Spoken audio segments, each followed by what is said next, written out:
नाटी दुल्हन। मयंक की बीवी नेहा की हाइट बहुत ही कम थी। वो इतनी नाटी थी कि लोग उसका कई बार मजाक बना देते। अरे नेहा, तेरे लिए तो मुझे किचन में टेबल रखना पड़ेगा। माँ जी, इतनी भी नाटी नहीं हूँ मैं।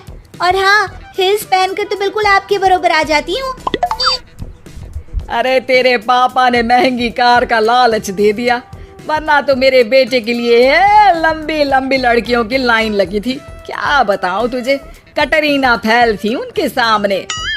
पर माँ जी, आपका मयंक भी तो हाइट में कौन सा अभिषेक बच्चन की तरह है जो कटरीना मिल जाती। वैसे भी मेरी और इनकी जोड़ी तो राम सीता की जोड़ी है, राम सीता की। एक दिन सभी खाना खा रहे होते हैं, तभी माँ, दाल बहुत अच्छी बनी है, जरा और देना। रुको जी, मैं लेकर आती हूँ, किचन में है। वैसे भी मैं खड़ी ही हूँ। ये सुनकर सास हंसने लगती है। तुम खड़ी हो या बैठी, एक जैसी लगती हो। बस कीजिए जी, अभी हिल्स नहीं पहनी है।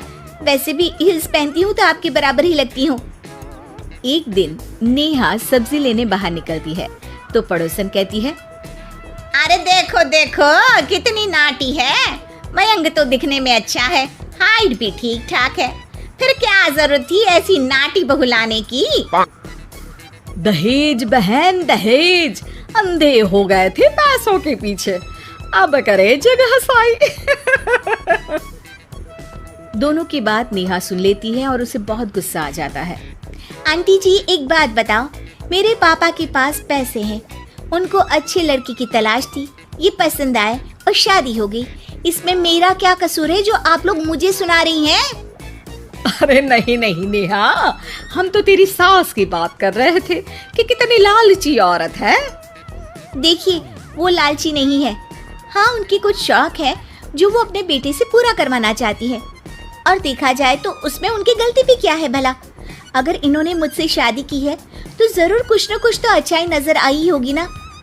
और अब ना तो मैं आपकी बहू हूँ और ना ही आपके रिश्तेदारों को मुझसे मिलना है। फिर ये बात समझ नहीं आई कि आप इतना परेशान क्यों हो रही हैं। ये बोलकर नेहा वहाँ से निकल जाती है। नेहा, चलो तैयार हो जाओ, हम लोगों को एक पार्टी में जाना है। नेहा तैयार होकर पार्टी में जाती है, जहाँ मयंक का दोस्त उससे कहता है, अरे मयंक, तू लकी है यार, तेरी बीवी की हाइट इतनी कम है कि तुझे बच्चे की जरूरत ही नहीं है, भाभी ही बच्ची जैसी है। और मयंक, मेरी बीवी इतनी कम हाइट की हो ना तो मैं तो घर से बाहर ही ना निकलूं, कहीं फुदक कर चली गई तो लेने के देने पड़ जाएंगे। सभी नेहा पर हंसने लगते हैं। तभी पार्टी की जगह पर आग लग जाती है। अरे भागो यहाँ से, जल्दी करो, निकलो यहाँ से। अरे लेकिन बाहर के दरवाजे पर ही आग है, अब कैसे बाहर निकलेंगे? कोई रास्ता भी नहीं है। अरे रास्ता है ना, अगर कोई इस खिड़की से बाहर निकलकर अगर सामने के दरवाजे में आग को बुझा दे तो सब निकल सकते हैं।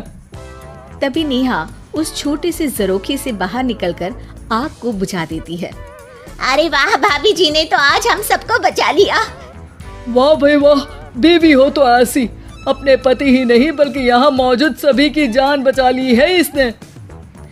भाई मयंक, माफ कर देना, तेरी बीवी तो सच में कमाल है।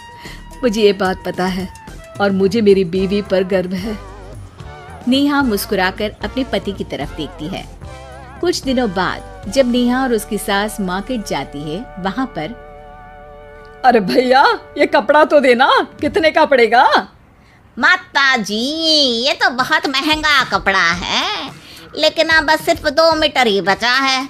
मेरे तो किसी काम का है नहीं ये टुकड़ा, तो आप 100 रुपया ही दे दीजिए। अरे भैया, तो मैं क्या करूंगी इस टुकड़े का, लेकिन वैसे है बड़ा ही सुंदर। तभी नेहा बोल पड़ती है, इसमें तो मेरी पूरी ड्रेस बन जाएगी। ये कहकर वो कपड़ा ले लेती है। अगले दिन नेहा वो ड्रेस पहनकर सास के सामने आती है। अरे वाह नेहा, ये ड्रेस तो बहुत ही सुंदर लग रही है, बड़ी महंगी होगी ना? अरे कपड़ा तो मैंने ही पसंद किया था, बस पूरा नहीं था तो इसने ले लिया। सिर्फ 200 रुपये की ड्रेस है ये पूरी। देखो माँ जी, नाटी होने का भी कम फायदा नहीं है। जैसे तैसे दिन कट रहे थे। सास और पड़ोसियों के मजाक बनाने का सिलसिला चल ही रहा था कि एक दिन मोहल्ले से जोर जोर से आवाज आती है, हाय रे मैं मर गई, भगवान मैं क्या करूं। अरे क्या हुआ?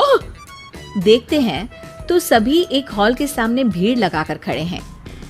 मेरा बेटा प्रिंस गड्ढे में गिर गया है। पड़ोसन जोर जोर से रोने लगती है कि तभी वहां नेहा आ जाती है। रोइए मत, मैं प्रिंस को लेकर आती हूँ। ये बोलकर नाटी सी पतली सी नेहा गड्ढे में घुसकर बच्चे को बाहर ले आती है। अब क्या था, एक बार फिर नेहा के लिए पूरा मोहल्ला तालियां बजाता है। मुझे माफ कर दो नेहा, मैंने तुम्हारी हाइट का कितना मजाक उड़ाया था। कोई बात नहीं मौसी, प्रिंस ठीक है, ये बात है। अब वो दिन आता है जब सास नेहा की तारीफ करती है। वाह बहू वाह, तेरी तारीफें सुन सुनकर तो मैं खुश हो गई। आज तो तूने ये साबित कर दिया कि समाज में इंसान अपने रंग रूप और लंबाई चौड़ाई से नहीं बल्कि साहस और हौसले से काबिल कहलाता है। मुझे माफ कर देना बेटा।